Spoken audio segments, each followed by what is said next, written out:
Bueno, vamos a dar comienzo al módulo de cáncer de pulmón.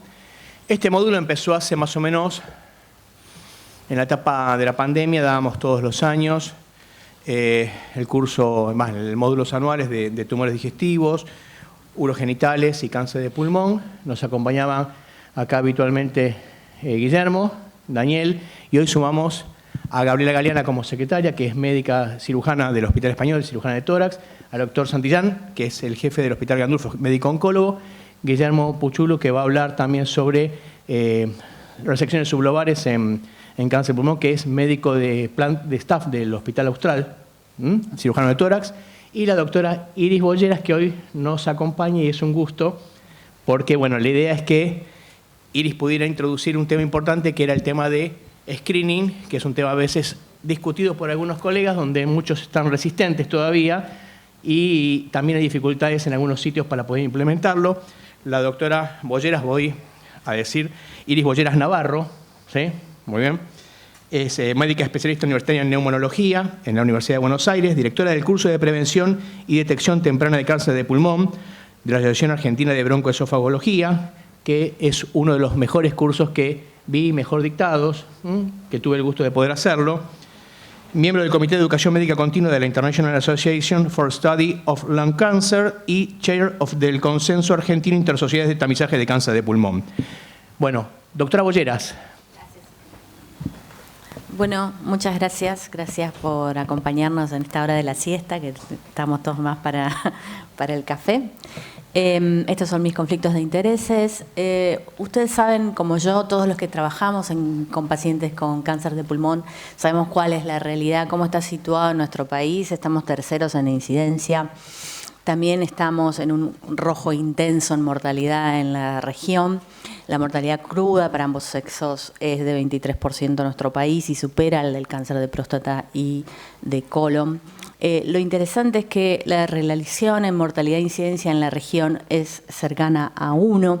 Por supuesto, casi todos los casos, o el 80% en realidad de los casos, están relacionados con el tabaquismo y tienen que ver con esta alta prevalencia de tabaquismo, que si bien a raíz de la aplicación de las reglas del convenio marco de la OMS en nuestro país ha venido descendiendo mucho en la última década, pero esta única medida o estas medidas contra el tabaquismo, aun si hoy tuviéramos éxito y dejaran todos de fumar, por la latencia que tiene el efecto en la mortalidad, todavía pasarían varias décadas hasta ver ese descenso de la curva, con lo cual la lucha contra el tabaquismo que hemos emprendido y que seguiremos dando no es el único paso, o no puede ser el único paso. ¿Y por qué todos nuestros pacientes se mueren con cáncer de pulmón? ¿Por qué esa relación mortalidad-incidencia cercana al 1?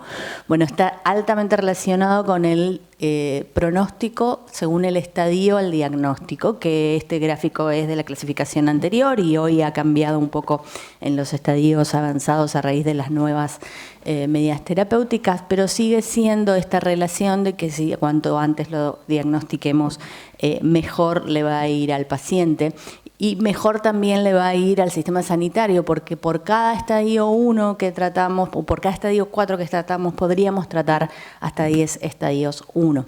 Esto es cierto a nivel global, pero también es cierto a nivel local, y estos últimos datos del IECS sobre epidemiología y costos en cáncer de pulmón hablan de esto, de que muchas de las muertes por cáncer de pulmón se producen en el primer año del diagnóstico, 10.000 de los 12.000 casos. Y encima, aparte de que muchos de los casos que diagnosticamos son en estadios avanzados, de los poquitos, de ese 20% que llegamos a diagnosticar en estadios tempranos, como tienen muchas comorbilidades, hasta un 25% no llegan a acceder al tratamiento quirúrgico por esas comorbilidades avanzadas, entre las cuales se cuenta la EPOC. Estos son algunos datos de Estados Unidos que muestran cuántos pacientes no acceden al tratamiento quirúrgico por comorbilidades. En Argentina, como ustedes pueden ver en esta diapositiva, el costo promedio anual por paciente aumenta según el estadio al tiempo del diagnóstico en todas las histologías. Y esto que vemos en verde es el porcentaje o la proporción de ese costo que está representado por las drogas, por los medicamentos oncológicos. Y bien como en el estadio 1, esa proporción, por supuesto, es casi todo naranja a raíz de la cirugía, y a medida que avanza el estadio aumenta el verde. Esto en 2023 significó para Argentina esta enorme cantidad de dólares que no tenemos y un 1,4% del gasto en salud. Es así que nosotros pensamos que diagnosticar tempranamente no solamente va a salvar vidas, sino que también va a optimizar el gasto en salud. Entonces, en este camino del cáncer de pulmón, nosotros estamos llegando siempre tarde y tratamos con la estrategia de screening de enganchar la enfermedad en este periodo presintomático, antes de los síntomas. ¿Cómo viene esta historia? Esta historia no es nueva, ya desde los años 80 se trató de hacer alguna estrategia de cribado en los famosos proyectos de la Mayo Clinic con radiografía y citología de esputo, que incluyeron mayormente hombres tabaquistas severos y que no llegaron a demostrar diferencia en la mortalidad.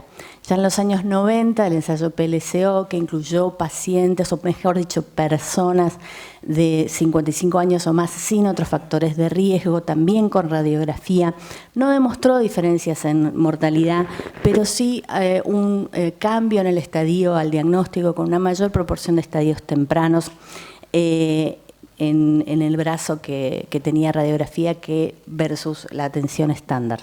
A raíz de que el problema seguía creciendo, en los años 90 empezó en Nueva York el estudio EARCAP, que es una cohorte de individuos que al día de hoy tiene más de 30.000 personas enroladas con tomografía computada de baja dosis anual para personas de alto riesgo. Esto significa mayores de 55 años con más de 30 paquetes años o exfumadores que no hayan dejado hace más de 10 años.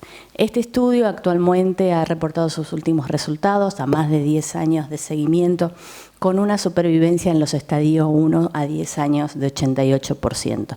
Todos estos hallazgos llevaron a la realización, al diseño de uno de los estudios más importantes en este ámbito, que es el NLST, un ensayo randomizado controlado que todos conocemos, en el cual se compararon en un brazo tomografía computada de baja dosis versus radiografía en 3 rondas de pacientes, o mejor dicho, personas mayores de 55 años con más de 30 pack years.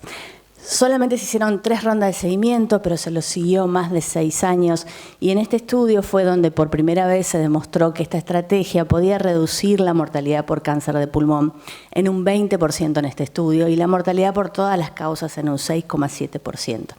Esto llevó a que Estados Unidos adoptara esta estrategia y la recomendara en sus guías a partir del 2013, y en 2015 empezara la cobertura de Medicare y Medicaid en Estados Unidos, y hoy llevan ya más de 1 millón de personas bajo tamizaje en ese país, y más adelante les muestro un poquito cómo les fue. Europa no se quedó atrás, hizo sus propios ensayos de menor tamaño con algunos déficits metodológicos que no lograron demostrar ninguna diferencia en la supervivencia, hasta la llegada del estudio Nelson en Países Bajos, en donde se agregaron algunas modificaciones a lo que veníamos conociendo con el NLST. Una primera modificación es que la TC no se hacía intervalos anuales, sino que eran intervalos crecientes. Y lo otro es que para decir que una tomografía era positiva no se usaba solamente el diámetro del nódulo, sino que se usaban criterios volumétricos mucho más precisos para decir que un nódulo era sospechoso. En este estudio, que llevó un enrolamiento mayoritario de hombres, la reducción de la mortalidad por cáncer de pulmón fue de un 24% y un poquito mayor en las pocas mujeres que enrolaron, de un 39%. Más adelante, el estudio MILT italiano agregó una variable más, y es decir, ellos compararon en un brazo TC de baja dosis anual y en otro TC bianual y en otro estándar. En este estudio no solo demostraron una reducción de la mortalidad en el grupo de intervención, sino que vieron que entre las curvas anuales y bianuales no había diferencia, con lo cual uno podría hacer TC cada 2 años con un impacto similar. A raíz de todo esto ha ido cambiando la posición, como decía antes el doctor Rampa, de una actitud muy crítica de la comunidad médica y de la comunidad en salud en general a una aceptación cada vez más progresiva, pero que cada vez más países están aumentando su adherencia a esta estrategia. Una muy importante fue la del Reino Unido en 2022, que después de tomar y hacer sus propios programas pilotos, sus propios ensayos clínicos y sus propios estudios de costo-efectividad, lanzaron los primeros programas o la primera adherencia del Sistema Nacional de Salud en Reino Unido. También es un avance importante que el Colegio Americano de Radiología ha creado las guías Landrats, que es un sistema de reporte estandarizado asociado a una recomendación de cómo actuar en cada caso, para cómo informar las tomografías y cómo actuar ante el hallazgo de cada nódulo. Y actualmente lo que se está tratando de hacer no es decir esto sirve o no sirve, sino cómo lo hacemos, cómo elegimos mejor la población, cómo logramos mejor adherencia. En Latinoamérica hay algunos proyectos pilotos, el más conocido, el de Brasil, con los estudios BRELT 1 y BRELT 2, que han ya reportado sus primeros hallazgos, algunos aquí en Argentina, en México, en Colombia, y hay consensos de sociedades nacionales, locales, aquí en Argentina, México, Brasil y Chile. Esto es un poco un resumen de la evidencia para que vean que ha sido meta-analizada. Hay actualmente 8 ensayos randomizados controlados que demuestran una reducción de la mortalidad global en general del 5%. Entonces, ¿por qué no estamos todas haciendo ese screening? Digamos, si es todo tan claro. Bueno, existen muchas preocupaciones, algunas de esas preocupaciones son comunes en todos los países y tienen que ver con el riesgo de los falsos positivos, del sobrediagnóstico, de los costos, de los daños por radiación o de los daños por procedimientos invasivos que pueda provocar el hallazgo de un nódulo. Y la otra, a nivel local, es la falta de evidencia local. En el LST, solamente el 2% de los participantes eran de origen hispano, por ejemplo. Entonces, tenemos poca evidencia a nivel local y en ese punto estamos. Con respecto a los falsos positivos, un poquito les decía antes, en el primer estudio que demostró caída en la mortalidad, el punto de corte que se usaba era 4 milímetros. Para cualquiera que vea frecuentemente tomografías de tórax sabe que un nódulo de 4 milímetros probablemente sea benigno, ¿no? Entonces, si yo pongo el umbral tan bajo, y sí voy a tener mucha sensibilidad, pero también muchos falsos positivos.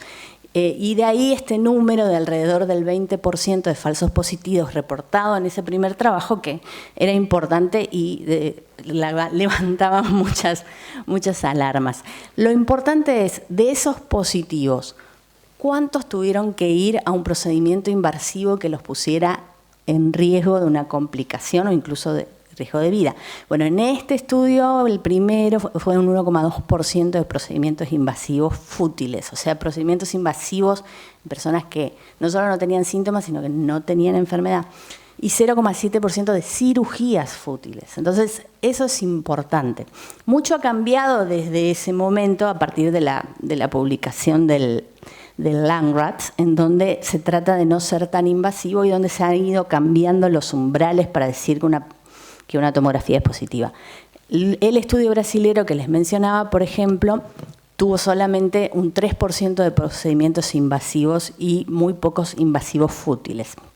Esta clasificación que les nombraba, que es el Landrats, aplicándola, los falsos positivos bajan a un 5,3%. Como ustedes pueden ver, estratifica el grado de posibilidad o riesgo de malignidad de los hallazgos. Esto se actualizó en el 2022, se le van agregando características a medida que se va adquiriendo experiencia en informar las tomografías. La otra gran preocupación es el sobrediagnóstico, ¿no? Como decía la doctora Quadrelli, esto de que, bueno, por ahí la persona se muere igual, pero se muere más sanito porque le saqué el nódulo, ¿no? Entonces, lo que tratamos de hacer es justamente diagnosticar antes de que empiece la fase sintomática, pero ¿cuántos de esos cánceres que diagnosticamos van a generar o hubieran generado una enfermedad clínicamente evidente? Esto cambia mucho de ensayo en ensayo porque depende de cómo se defina, si clínicamente o desde un punto de vista de salud pública, y depende de la fórmula que usen, te puede dar un 11% como un 18%. Entonces vamos a encontrar una gran dispersión. Y también es importante de qué tipo de histología estemos detectando, porque como ustedes saben, los adenocarcinomas lipídicos bien diferenciados tienen un tiempo de latencia mucho más prolongado. Entonces, si yo encuentro un nódulo en vidrio esmerilado chiquito, una opacidad focal en vidrio esmerilado en una persona que tiene 80 años, y bueno, probablemente esa persona, si tiene comorbilidades, se va a morir antes de esas comorbilidades que de ese nódulo de 6 milímetros, que seguramente es un adenocarcinoma, pero que tardaría mucho en tener una enfermedad clínicamente evidente. Entonces, en esto se discute sobre el sobrediagnóstico, y como ven en este gráfico hay mucha dispersión en los ensayos clínicos acerca de cuánto es el sobrediagnóstico en las estrategias de screening. Y cerca del 40% de esas estimaciones podrían ser artificiales debido al tiempo de seguimiento diferente en los ensayos. Es decir, cuanto más tiempo yo siga al paciente, más tiempo le doy a la enfermedad clínicamente significativa para aparecer y que ese cáncer de uno hubiera sido un sobrediagnóstico. Entonces, hay algunas medidas para mitigar el sobrediagnóstico, y una de ellas es los protocolos de evaluación de crecimiento de los nódulos pulmonares. Es no solamente dónde encuentro el nódulo y si es sospechoso, sino cómo lo sigo y a quién biopsio. Entonces, ¿en qué lugar estamos hoy en Latinoamérica en este que es el camino hacia un programa nacional de tamizaje? Nosotros estamos hoy en la fase de ensayos pilotos, es decir, hay ensayos clínicos de investigación que demuestran que la estrategia en determinadas circunstancias puede ser efectiva y beneficiosa. Hay sitios pilotos que con profesionales bien preparados y entusiastas, sobre todo, tratan de reproducir esos resultados y mostrar que los resultados en el mundo real pueden ser similares a los de los ensayos clínicos. Una vez que eso se demuestra a nivel local, podremos estar en condiciones de recomendar un programa completo que llegue a toda la población elegible. No son muchos los países que han logrado un programa nacional, ¿sí? Como ven en este mapa, no todos, y la gran mayoría de los centros que lo están haciendo en Argentina son privados. Sin embargo, los lugares donde se ha hecho, por distintos motivos, vienen mostrando un descenso en la mortalidad por cáncer de pulmón, no solo por el tamizaje, obviamente, también por los efectos del control del tabaco y de los avances en el tratamiento. Pero también, no solo en Estados Unidos, sino también en Taiwán, por ejemplo. Lo que más se le critica, o el punto de desafío más importante, es la adherencia. En este estudio que publicaron el año pasado, que les hablaba del 1 millón de personas que llevan screeneadas en Estados Unidos, solamente 22% volvieron a sus rondas anuales. Así que este es el principal desafío hoy por hoy, porque sabemos que gran parte del rendimiento no es de hacerse una sola tomografía, sino de permanecer en el programa. Esto es lo que les decía en Taiwán también, donde tienen un programa un poco diferente que incluye a no tabaquistas con otros factores de riesgo como factores heredofamiliares y exposición a los humos de cocina. También se ve un impacto del diagnóstico temprano. Entonces, ¿dónde estamos hoy? En estas fases, tratar de mejorar la implementación de los pilotos, mejorar la captación, tratar de involucrar a las personas que trabajan en atención primaria, no solo personal de la medicina, sino también, sobre todo, enfermeras, asistentes sociales, toda la comunidad, y mejorar la adherencia y el impacto en la equidad. Porque hoy por hoy la persona, en nuestro país, por ejemplo, las personas que tienen una cobertura social se le ofrece la tomografía, con todo lo que eso implica, riesgos y beneficios que puede tener el tamizaje. Y la persona que no, ni se entera de que pueda acceder a esto. Entonces eso genera una gran inequidad en nuestra población que hay que solucionar. Pero lo primero que habría que hacer es esto, juntarnos en la multidisciplina y mejorar el seguimiento sistemático de los nódulos pulmonares. Antes quería felicitar a Iris, muy buena la presentación. Te cuento que nosotros apoyamos el screening de cáncer de pulmón, lo estamos haciendo a nuestro modo, con todas las dificultades que vos presentás que son reales, y creo que es en parte por la detección temprana de estas lesiones pequeñas y quizás no por programa de screening, pero también por detección accidentales que hay a veces de nódulos pulmonares, es que hoy estoy hablando acá de resecciones sublobares. Así que me das un excelente pie para mi presentación. Los objetivos de la charla de hoy, soy cirujano, así que van a ser objetivos quirúrgicos, es repasar rápidamente las indicaciones de resección sublobar, hablando de estos pequeños nódulos que aparecen en tomografías de excelente calidad que antes no se veían. Nosotros tampoco vamos a encontrar los nódulos, así que les vamos a mostrar cómo los marcamos en la cirugía. En el caso de incluso no poder marcarlos y tener que planificar resecciones anatómicas sublobares, cómo utilizamos la planificación 3D previa a la cirugía y puntualmente los aspectos técnicos quirúrgicos. Hablando un poquitito de los trabajos que todos conocen, lo más importante, primero el CALGB, para más que nada hablar de las indicaciones, qué nódulos son los que vamos a operar. Y acá un parate en esta presentación y les aclaro, la cirugía estándar para el tratamiento del cáncer de pulmón no cambió, sigue siendo la lobectomía con vaciamiento mediastínico. Y eso es importante aclararlo, no es que porque ahora se habla de resecciones sublobares, todos los pacientes van a ir a una resección sublobar. Lo ideal sería es que la minoría de estos pacientes que tienen un nódulo muy pequeño, menor o igual a 2 centímetros, con ganglios negativos. Se puede hacer, por lo que dice en este trabajo, ellos presentaron población con segmentectomía anatómica o cuña, sin diferenciar los pacientes, todos entraban dentro del trabajo, previo vaciamiento mediastinal e iliar con congelación intraoperatoria negativa de estos ganglios. El otro trabajo importante también que se presentó, como ven, muestra la misma población, nódulos menores iguales a 2 centímetros, en este caso hace hincapié en el ratio de consolidación entre el tumor y la parte sólida, o sea, la consolidación propiamente dicha, mayor a 0,5, y sí pacientes exclusivamente con segmentectomía anatómica.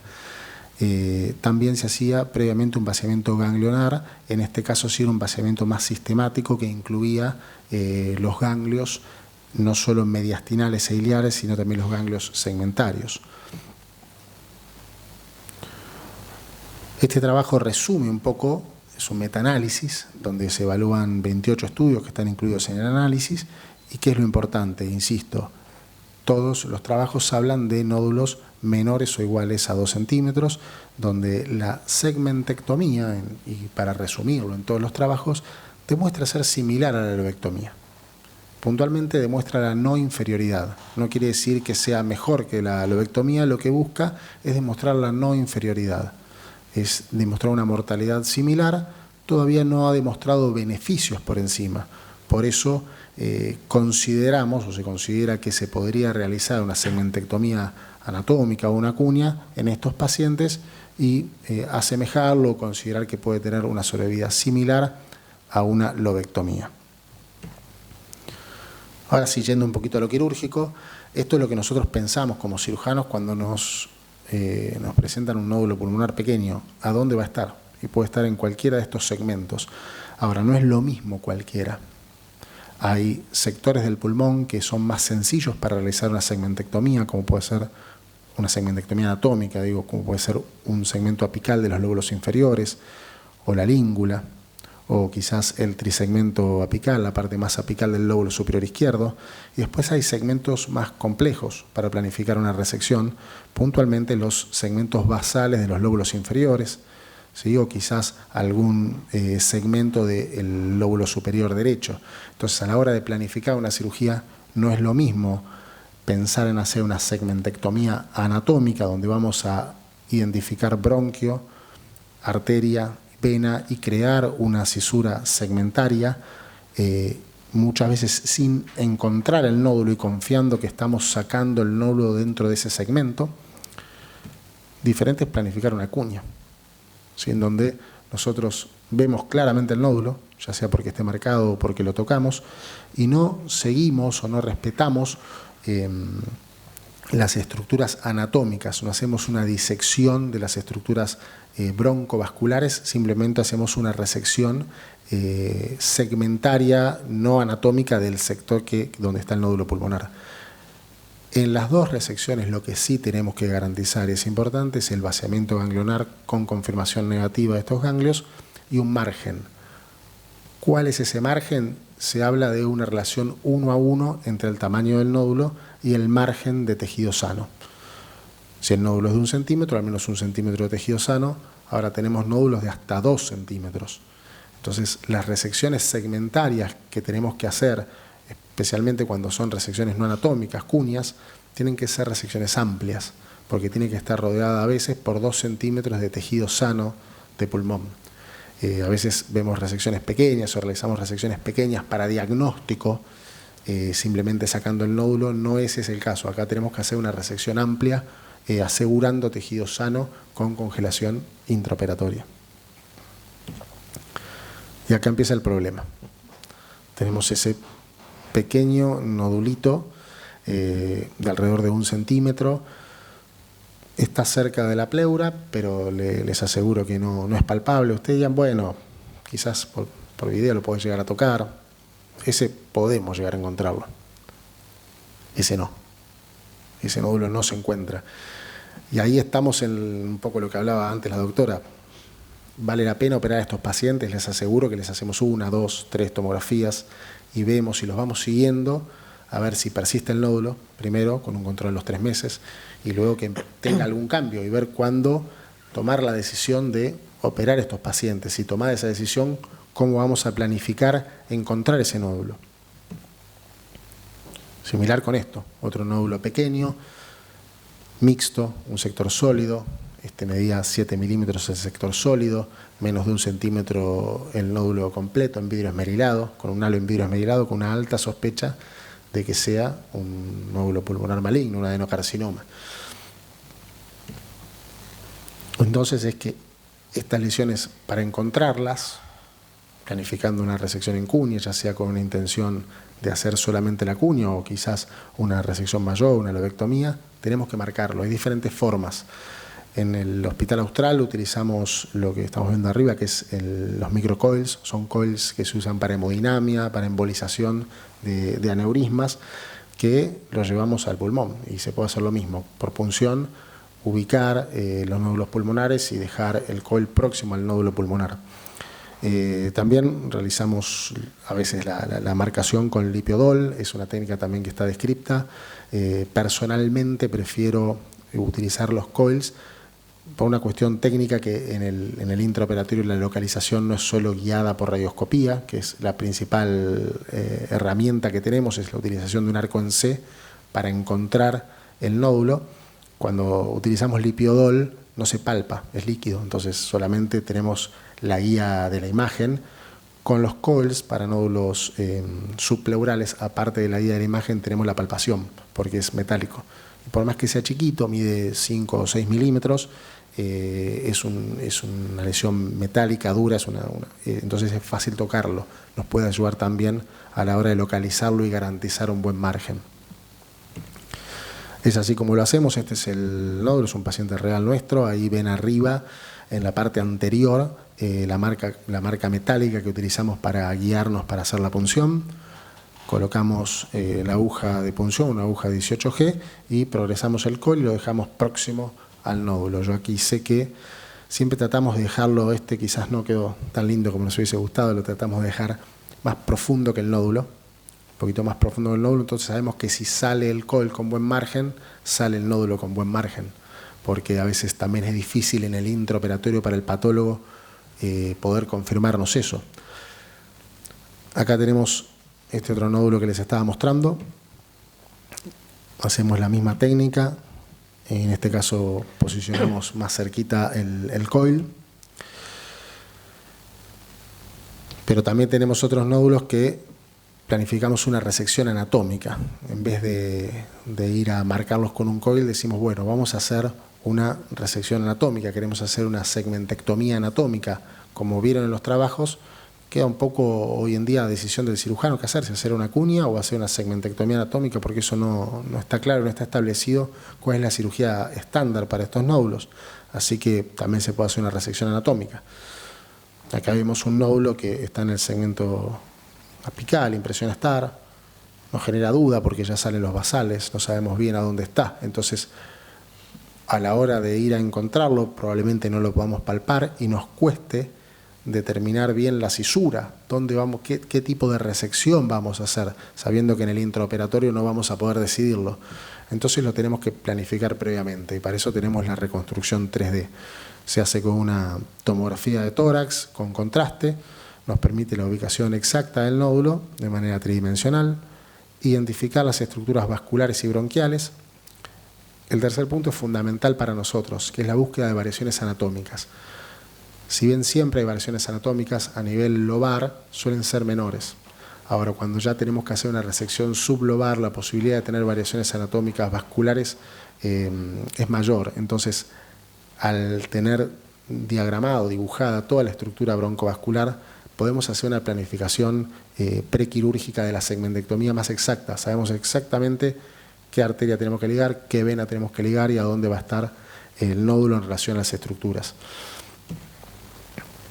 Y así es como lo vemos.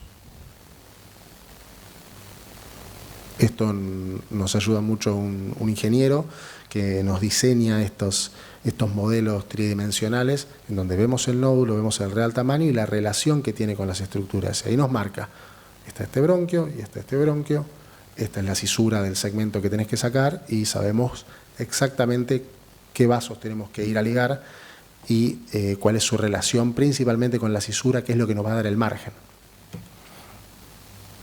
Cuando hacemos una segmentectomía anatómica, empezamos con el vaciamiento ganglionar y congelación intraoperatoria. Es el primer paso. Se lo vamos al patólogo, los ganglios, y nos tiene que confirmar que es negativo. Si algún ganglio es positivo, tenemos que hacer la lobectomía. Identificamos la estructura, las anatomías bronquial y vascular. Luego dibujamos esta cisura segmentaria y confirmamos por último con congelación intraoperatoria los márgenes satisfactorios. En la segmentectomía no anatómica es diferente, vamos directamente al nódulo, ¿sí? Entonces lo que hacemos, generalmente guiado por los coils, es la identificación del nódulo, hacemos la resección, hacemos el vaciamiento ganglio, confirmamos que sea tumoral, hacemos el vaciamiento ganglionar. Si este vaciamiento ganglionar es negativo, es suficiente con la resección segmentaria no anatómica y también confirmamos los márgenes. Para resumir entonces, la segmentectomía pulmonar impresiona ser una opción válida en la resección o en el tratamiento de tumores menores a 2 centímetros periféricos. No está determinado qué tipo de resección sublobar se debe hacer, queda un poco a criterio del cirujano. Personalmente reservo las cuñas para nódulos menores a 1 centímetro, nódulos muy pequeños. Creo yo que un nódulo mayor a 1 centímetro, ya centímetro y medio, con una cuña a veces no garantizamos el margen apropiado y ahí prefiero la segmentectomía anatómica. Fundamentalmente en este último caso, en las segmentectomías anatómicas, es necesaria una planificación prequirúrgica y nos apoyamos mucho en la planificación tridimensional para garantizar ese margen de seguridad. Y es por eso que el trabajo en equipo con el servicio de imágenes y de anatomía patológica es fundamental. Bueno, muchas gracias. ¿Vamos todo? Bueno, Mariana, vamos a empezar con la parte de tratamiento. Empieza cuando quieras. Bueno, gracias Daniel por la invitación nuevamente para charlar sobre las terapias target, tema que es imposible desligar de las estadísticas de las que hablaba Iris y que vuelvo a reafirmar rápidamente en este slide, La incidencia es de 11.200 por año, la mortalidad de 10.500 por año. Esto nos tiene que convocar a un estudio un poquito más profundo de qué nos está pasando. Fíjense la mortalidad a lo largo del país, en el celeste varón, el rosa es mujer, pero fíjense la diferencia de incidencia de mortalidad a lo largo de un país que debiera tener reglas y conductas un poquito más estandarizadas para que esto no nos vuelva a pasar. Vamos a desarrollar un poco qué nos está pasando. Estamos de cumpleaños, hace 20 años que aparece el primer TKI, aparece el gefitinib tímidamente con una entrada, una salida, una rentrée más o menos en el 2010. Esto nos abre todo un abanico de posibilidades que allá por el 2004 ni sospechábamos. Fíjense hoy el testeo molecular recomendable para todo paciente que se aproxima al diagnóstico de cáncer de pulmón.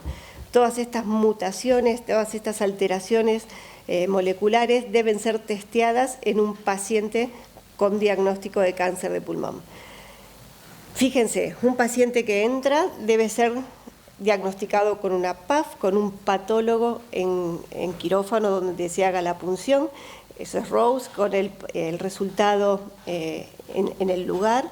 Si ese resultado confirma el diagnóstico histológico de un cáncer de pulmón, vamos a seguir con la columna para abajo. Pero si en ese momento el diagnóstico no es posible, debemos repetir la muestra.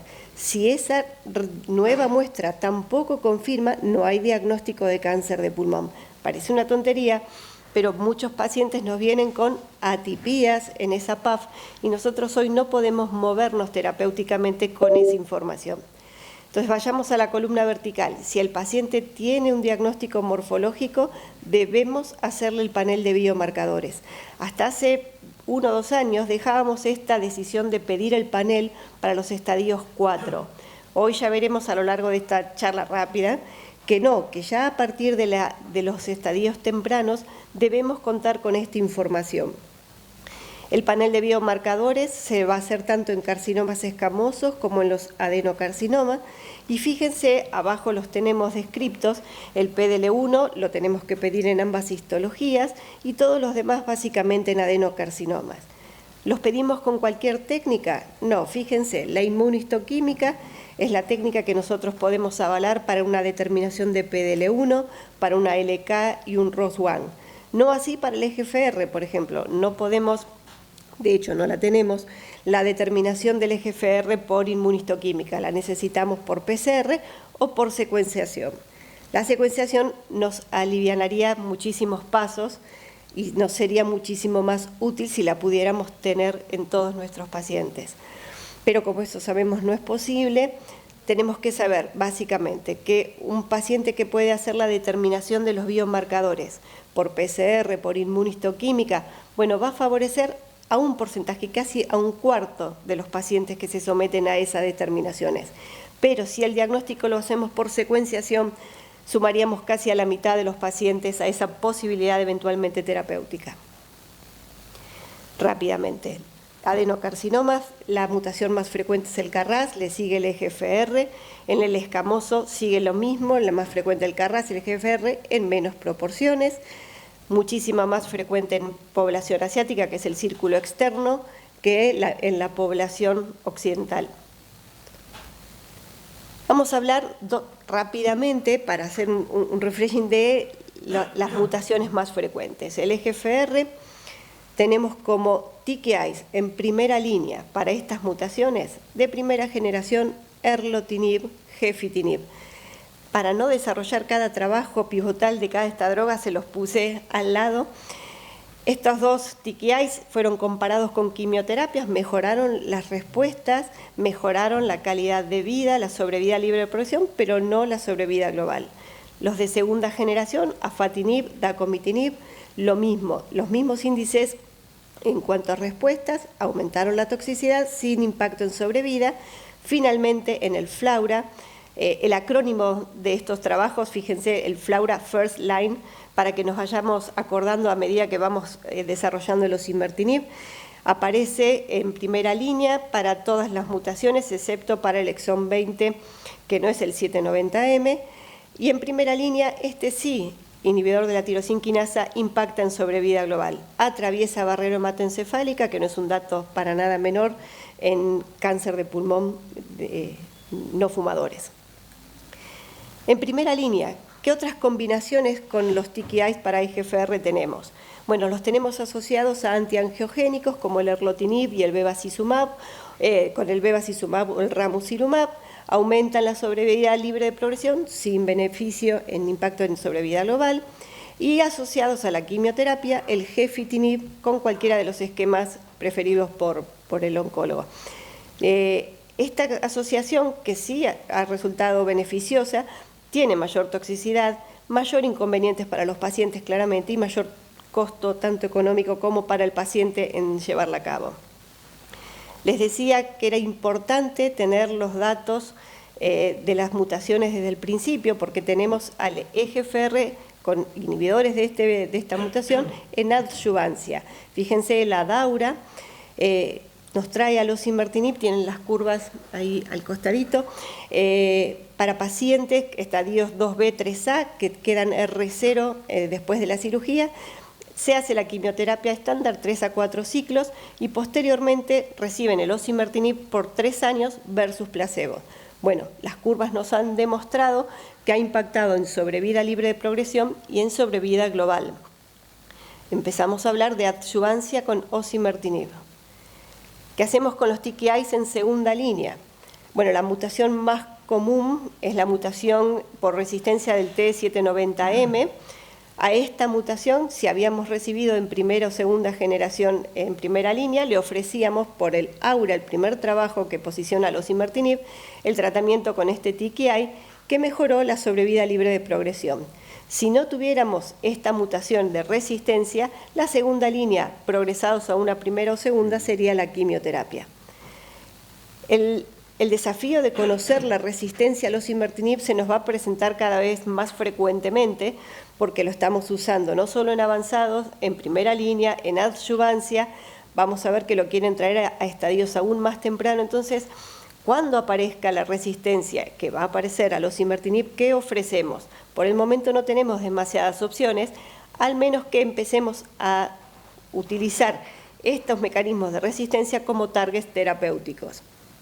Y es por ahí donde está desarrollándose la resistencia y el tratamiento del osimertinib. En esta línea de tiempo terapéutico, que me parece súper explicativa, fíjense cómo viven los pacientes que empiezan con un TKI de primera generación, osimertinib, y a la progresión quimio, o aquellos que se parecen básicamente. Fíjense, la segunda línea es la más común para nosotros, que nuestros pacientes no siempre tienen el acceso a uno de tercera generación. Primera o segunda generación, criso, alectinib. A la recaída le podemos indicar el osimertinib y a la recaída la quimioterapia. Fíjense, vive 23 meses, 23 a 29 meses. Si empezáramos con gefitinib y quimio, a la progresión le indicamos el osimertinib, la segunda línea. Fíjense, en todas las combinaciones, más o menos pasamos de 10 meses de diferencia según el TKI que usemos de primer gesto. Vamos con el ALK. El ALK también tiene de primera, segunda y tercera generación. Tenemos el criso en 2014, alectinib briga y lorlatinib en tercera generación. Nos vamos a quedar con este nombre, el lorlatinib, para desarrollarlo próximamente. Ante la progresión al criso, usamos uno de segunda o de tercera. Ante la progresión de segunda, usamos el de tercera, que es el lorlatinib. Y ante la progresión de tercera, quimio con inmuno, bueno, lo estamos viendo. Otra línea otro gráfico de línea terapéutica. Fíjense que todos nos ofrecen posibilidades. Ningún paciente que hoy día no pueda acceder al lorlatinib va a quedar fuera del esquema terapéutico. Sí tenemos opciones terapéuticas, quizás no son tan brillantes ni tan efectivas como poder indicarlo de primera instancia como lo vamos a mostrar, pero sepamos que tenemos opciones, que un paciente que empieza con uno de primera o de segunda sí tiene una secuencia terapéutica que la tenemos que pensar. Mutaciones del KRAS, sotorasib, adagrasib, tenemos las comparaciones prácticamente igual, se usan en segunda línea, progresados a quimioterapia. El exón 20, con incensor del exón 20, es un apartado especial. El tratamiento indicado es el amivantamab, es un anticuerpo dual, anti-EGFR y MET. Lo tengamos en mente porque lo vamos a terminar usando para los progresados a osimertinib que muestran alteraciones del MET como resistencia. Otras terapias blancos que ya las conocemos era mostrársela, pero el fundamento de esta clase, ¿qué hay de nuevo? Bueno, ASCO nos mostró 2 o 3 novedades importantes, las nombro rápidamente para que Daniel no me rete. Tenemos el LAURA. LAURA, la L viene de long term, o sea, mantener la consolidación de una terapia a lo largo del tiempo. El osimertinib lo proponen en este trial para consolidar la quimiorradioterapia. Sería el durvalumab para aquellos pacientes con mutaciones EGFR. El trabajo estuvo randomizado para recibir osimertinib hasta toxicidad o progresión, cuestionable, versus placebo. Fíjense las curvas son elocuentes. En sobrevida libre a la progresión, 39 meses versus 7. Y en sobrevida global, si bien todavía la diferencia no es muy marcada, ya empezamos a ver una tendencia a favor del osimertinib. Las conclusiones del LAURA: en la sobrevida media a la progresión de 39 meses con osimertinib versus 5 con placebo, se ve beneficiado la sobrevida libre a la progresión en todos los subgrupos. Es seguro, la tenemos con la toxicidad ya conocida, y por eso era que es tan importante tener estudiado al EGFR desde los estadios tempranos. El FLAURA, FL, recuerden, primera línea, first line, el FLAURA 2 trae la combinación del osimertinib con o sin quimioterapia en primera línea. Rápidamente las curvas lo muestran como favorable a esta asociación. Para pensarlo, para ofrecerlo, lo proponen como un estándar eventualmente.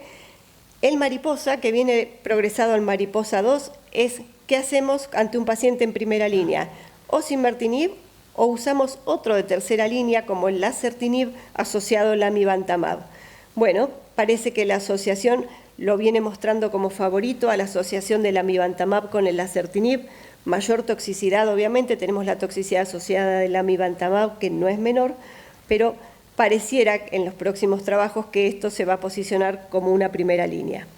Próximamente, el ADAURA 2, AD, acuérdense, adyuvancia, quieren llevar al osimertinib en los estadios 1A, 2 y 3. Los signos de interrogación eran míos.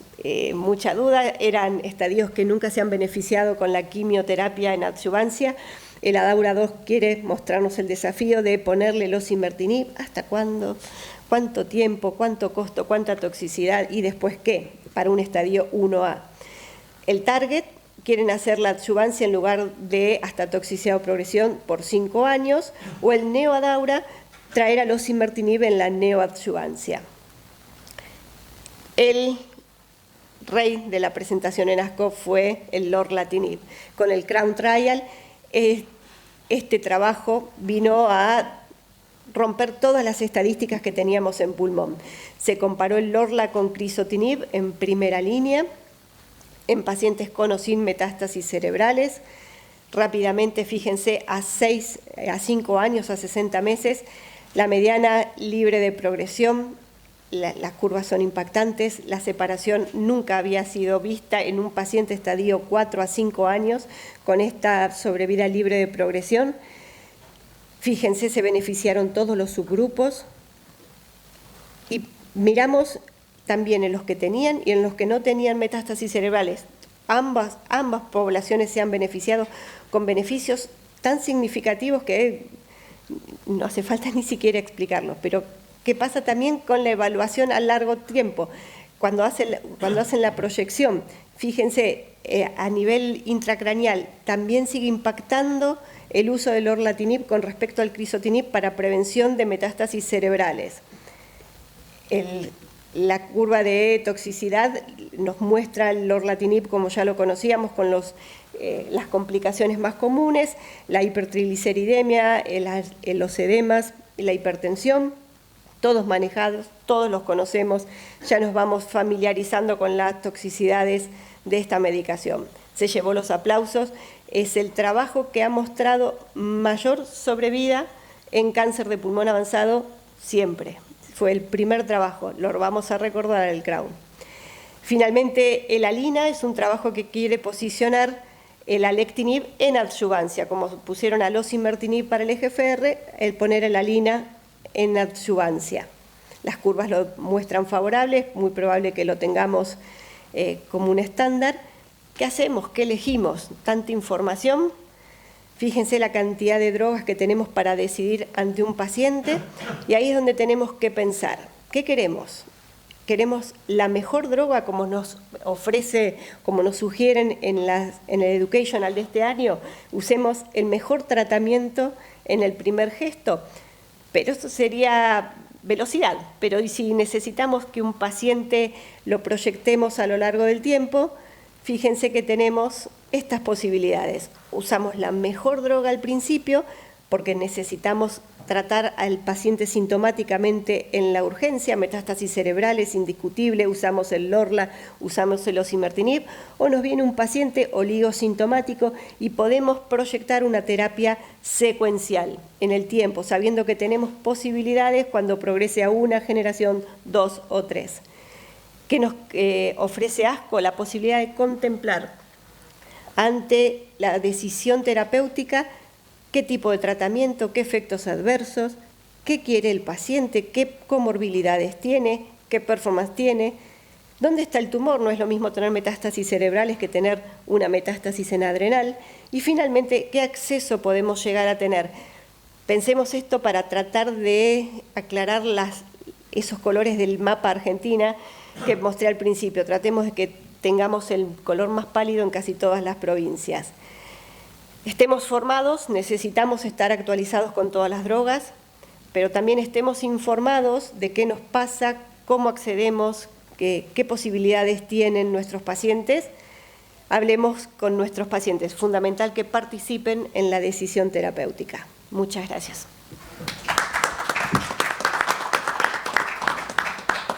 Las novedades en inmunoterapia a cargo del doctor Gonzalo Di Mario, quien es jefe de oncología del Hospital Ignacio Pirovano.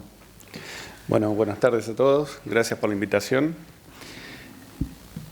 Estos son mis conflictos de interés. Bueno, la inmunoterapia en cáncer de pulmón desde el 2015 conocemos que trae beneficios y fue avanzando, o como vemos, aunque parezca al revés la flecha, va avanzando en estadios. La empezamos a utilizar en segunda línea en tratamiento en pacientes con estadio 4, ya sea en pacientes con carcinomas epidermoides o adenocarcinomas, y fue adelantándose a la primera línea de tratamiento y cada vez la vamos a usar más temprano.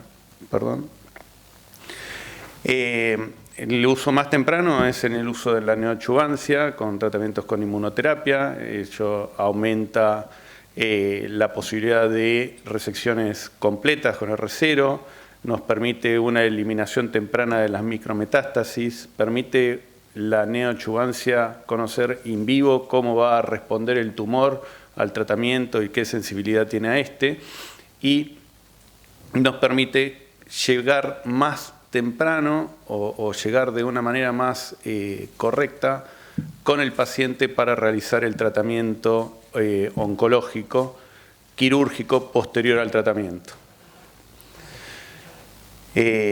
Este trabajo, bueno, estamos hablando de novedades, ya hay muchos trabajos presentados con inmunoterapia en neoadjuvancia, pero voy a destacar los que se presentaron este año. Este es el estudio CheckMate 77T de utilizar nivolumab en el tratamiento neoadjuvante en cáncer de pulmón resecable.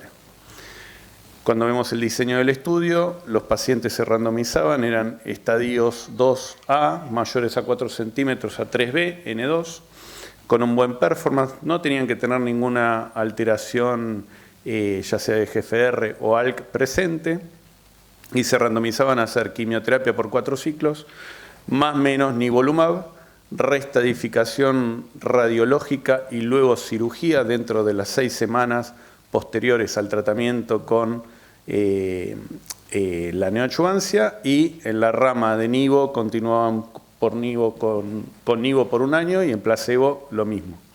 El endpoint primario fue la posibilidad de no recaída de enfermedad, event-free survival, y endpoints secundarios como la respuesta patológica completa, sobrevida global, seguridad, etc. Cuando vemos cuando analizamos los grupos de pacientes, ¿el puntero cuál es? ¿El de arriba? Sí. Yo no lo veo. Acá. Cuando vemos la mayoría de pacientes eran estadios 3, de los que habían participado en el estudio, con un buen performance de status, y en su mayoría eran pacientes europeos. En cuanto al PDL1, como vemos, mayor o igual a 1 eran en la mayoría de los pacientes. Igualmente hubo pacientes con PDL1 menor el 1%, y en su gran mayoría los pacientes, como un poquito como había comentado la doctora antes, son fumadores o exfumadores.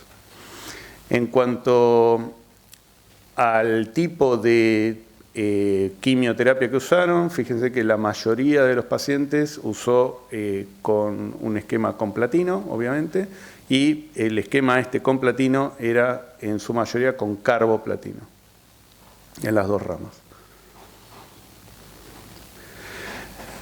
Bueno, cuando vemos los tiempos libres de eventos, es claramente positivo a favor de la rama de quimioterapia con nivolumab y mantenimiento con nivolumab, con un hazard ratio de 0,58 y una P significativa.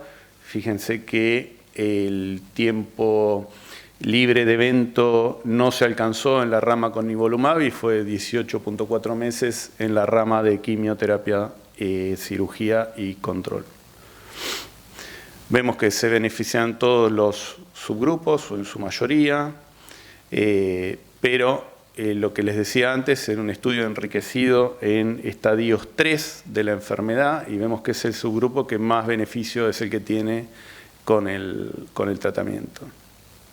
El PDL1, obviamente, a menor PDL1 vamos a tener menos respuesta, pero en todos los niveles de PDL1 se beneficiaron los pacientes, y en cuanto a la utilización del platino, tanto con cisplatino como con carboplatino tuvieron beneficio. En cuanto a las respuestas patológicas completas, vemos que se alcanzó un 25% en la rama de nivolumab versus un 5% en la rama de quimioterapia sola.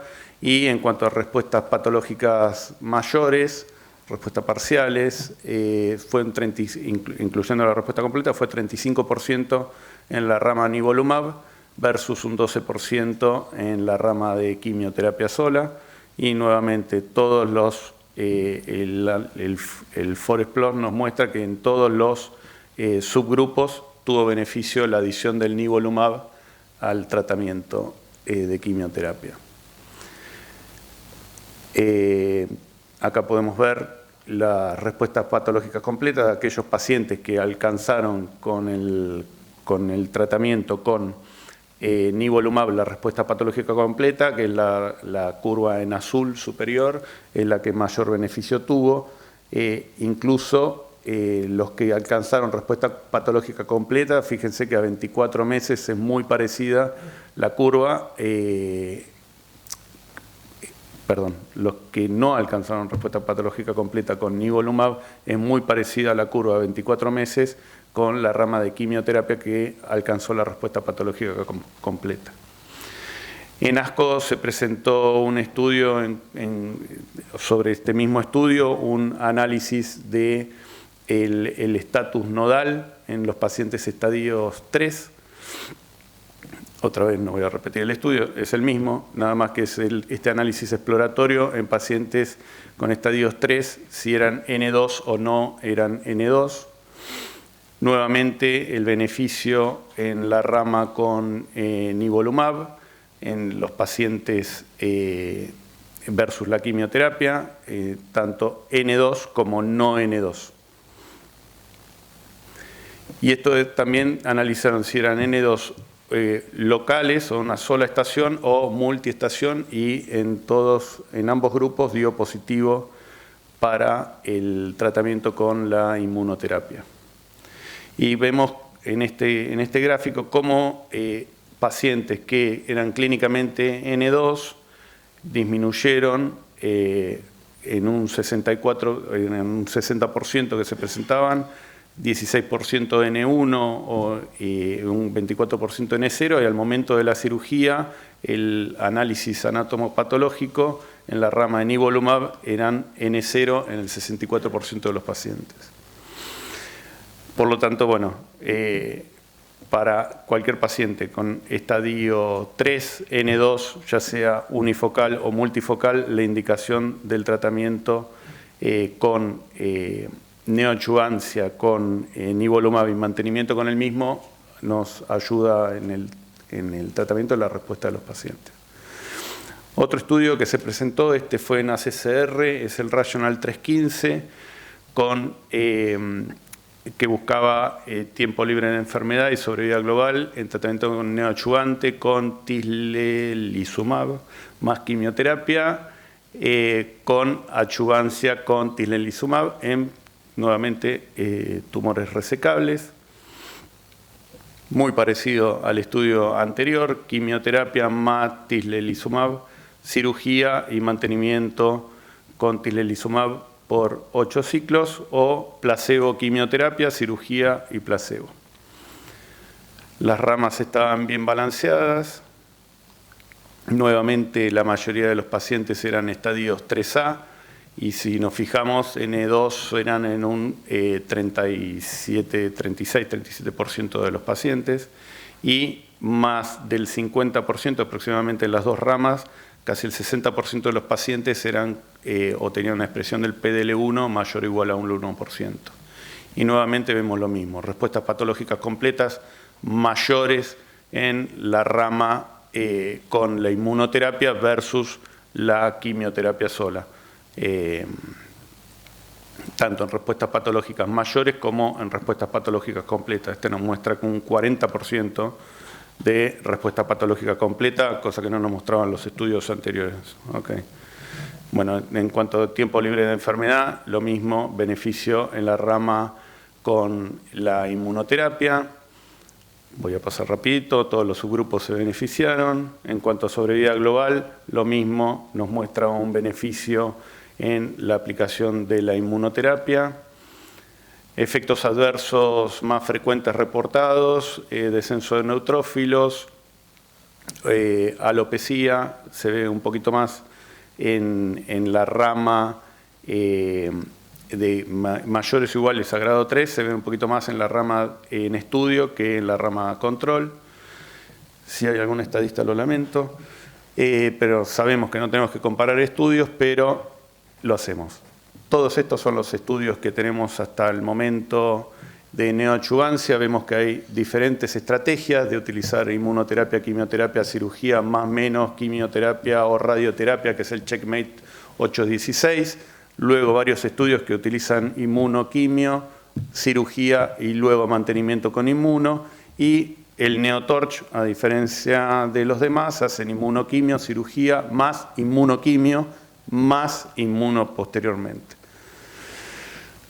Voy rápido, disculpen, pero todos los trabajos nos muestran que hay beneficio en la adición de inmunoterapia en la neoadjuvancia en los pacientes con cáncer de pulmón, independientemente del PDL1. Y cuando vemos el tiempo libre de enfermedad, fíjense que es muy parecido, ronda entre el 75 y 80% al primer año y casi un 65% a los 2 años de seguimiento de los pacientes. Voy rápido, perdón Daniel, no me mires más, no me marques más los minutos. Voy con la frutilla del postre, como la doctora comentó antes de el tratamiento del Laura y de los resultados del Crown, se presentó en ASCO este año el Adriatic de durvalumab como tratamiento de consolidación en pacientes con cáncer de pulmón, células pequeñas en estadios limitados, donde no había más nada que hacerle quimio-radioterapia y lo mirábamos al paciente. Este trabajo también se llevó una buena cantidad de minutos de aplausos. Como vemos, eran pacientes que no habían progresado al tratamiento estándar de la quimio-radioterapia, podían haber realizado previo a la randomización la radioterapia profiláctica holocraniana y se randomizaban a hacer durvalumab o placebo en mantenimiento por un máximo de 24 meses. Parecido al Pacific, es el Pacific pero para células pequeñas. Las ramas estaban bien balanceadas. Como vemos, hubo una menor cantidad de progresión de enfermedad en la rama con durvalumab versus la rama con placebo. Acá tenemos las curvas, claro beneficio, con un hazard ratio de 0,73, una mediana de sobrevida en los pacientes con el durvalumab de 56 meses versus 33 meses en la rama de quimioterapia, quimio-radioterapia y control. Todos los subgrupos nuevamente se benefician en el tratamiento con el durvalumab y el tiempo libre de progresión también nos muestra que es beneficioso la adición o el mantenimiento con el durva, que casi duplica los tiempos, 17 meses versus 9 meses en la rama de control, con un hazard ratio de 0,76. Nuevamente, beneficio en PFS en todos. Un poco la adición de la inmunoterapia nos va a traer un poco más de efectos adversos, el principal, la neumonitis, y hay tanto en las dos ramas neumonitis por radiación, pero bueno, eso es propio del tratamiento. En cuanto a la neumonitis, vemos que es muy parecida, grado 3-4, muy parecida en ambos casos, y hubo un solo caso que llevó a la muerte en la rama del durvalumab, y hubo más casos, sí, que llevaron a la discontinuación del tratamiento en la rama de inmunoterapia que en la rama control. Como vemos como conclusiones, voy rápido, durvalumab se consolida como el nuevo estándar of care en pacientes con cáncer de pulmón localizado de células pequeñas que no han progresado luego del tratamiento de quimio-radioterapia. Mis conclusiones es que en estadios locales, pasibles de tratamiento neoadjuvante, la incorporación de la inmunoterapia a la quimio cambia la realidad de la misma versus quimioterapia solo, aplicado a la misma en diferentes combinaciones. Como vimos, hay diferentes estudios y diferentes combinaciones de la misma. Lo vemos fundamentalmente esto en estadios 3A. En cáncer de pulmón de células pequeñas localizado, la aplicación del durvalumab cambia para siempre la estrategia terapéutica luego de la quimio-radioterapia sola. Vivimos en el país de no hay plata, como les puse hoy a la mañana, pero la evidencia nos demuestra que si tenemos un paciente que cumple con los criterios para realizar un tratamiento con inmuno, no debemos rendirnos hasta no tener el acceso al mismo, si no, no vamos a lograr los éxitos que esperamos. Muchas gracias a todos.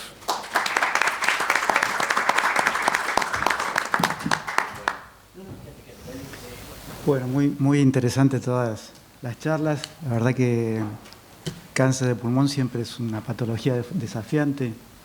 Primera causa de mortalidad, alta prevalencia.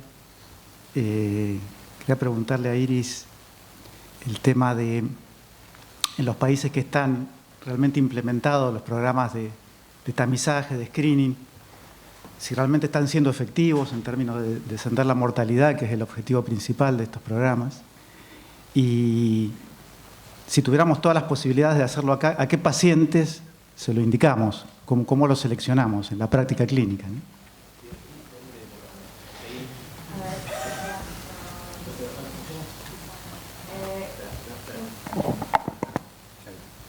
Lo que les mostraba en 2 de las diapos de la presentación son los efectos en mortalidad desde el 2013 en Estados Unidos, que tiene un descenso de la mortalidad de 6% anual.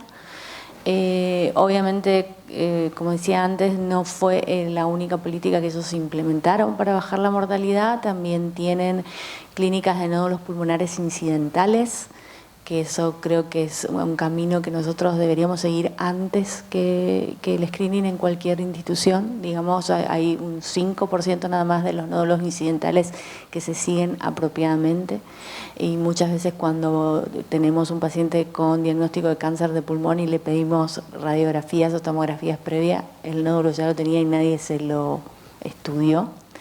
Entonces tienen eso, tienen las políticas de control de tabaco. Así que, y por supuesto, las mejoras en el tratamiento en los distintos estadios que han mostrado los colegas. Y en Taiwán, que es la otra diapo que les mostré, también han mostrado desde la implementación del programa de screening un descenso en la mortalidad por cáncer de pulmón. En Europa no está tan